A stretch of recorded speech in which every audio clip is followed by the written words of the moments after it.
মঙ্গলবার মহা সমারোহে গোপীবল্লভপুরের আলমপুর গ্রামবাসীদের উদ্যোগে হল শীতলা মায়ের পুজো। আলমপুর ভীম মেলা কমিটির পরিচালনায় আলমপুর গ্রামের এই শীতলা পুজো এবছর 132তম বর্ষে পদার্পণ করল। শতবর্ষ প্রাচীন রীতি মেনে এদিন গ্রামবাসীদের পক্ষ থেকে সকালে শোভাযাত্রার সহকারে শীতলা মায়ের স্থায়ী মন্দিরে পুজো দেওয়া হয়। প্রতিটি বাড়ির মহিলারা পুজো উপাচার সাজিয়ে মন্দিরে ভিড় জমান। দিনভর শীতলা মায়ের মন্দিরে পুজোর পাশাপাশি রাতে পুরো আলমপুর গ্রামবাসীর পাশাপাশি পার্শ্ববর্তী কয়েকটি গ্রামের প্রায় 2000 মানুষকে উদ্যোক্তাদের পক্ষ থেকে প্রসাদ সেবন করানো হয়। সন্ধ্যায় প্রাকৃতিক দুর্যোগকে উপেক্ষা করে সবাই প্রসাদ সেবন করেন।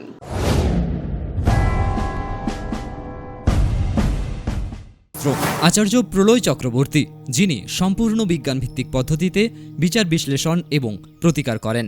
পদ্ধতিগুলি হল গোষ্ঠী বিচার, সংখ্যাতত্ত্ব, বাস্তুবিচার, হোরারি, আধুনিক ট্যারট কার্ড, হস্তরেখা ও ফেংশুই। পৌরোহিত্য বিশারদ কম্পিউটারাইজড গোষ্ঠী তৈরি করেন।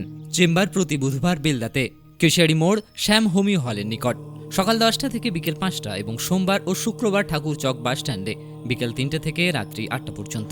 এছাড়া বাড়িতেও চেম্বার করেন ঠাকুরচক হাই স্কুলের নিকট প্রত্যহ সকাল 9টা থেকে 11টা পর্যন্ত এবং বিকেল 3টে থেকে সন্ধে 6টা পর্যন্ত।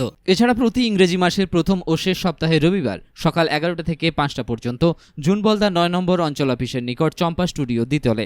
কেশিয়ারি আপ্যায়ন লজ প্রতি ইংরেজি মাসের প্রথম ও শেষ সপ্তাহে শনিবার।